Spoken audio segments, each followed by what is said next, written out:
కామః కామకృత్కాంతః కామః కామప్రదః ప్రభుః. కామః సాధకులోని అశుభవాసనలను అంతరింపజేయువాడు.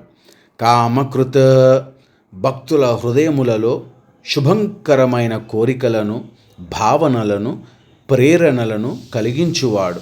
కాంతః శాంతము, శివము, సుందరము అయిన మూర్తి కలవాడు కావున అందరి చేత ప్రేమింపబడేవాడు.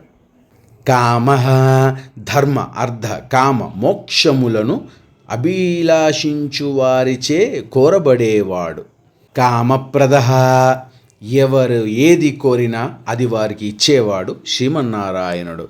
ప్రభుః ఏ పనినైనను చేయుటకు, చేయకుండుటకు లేదా తనకు తోచినట్లు చేయుటకు సమర్థుడైన వాడు లక్ష్మీనారాయణుడు.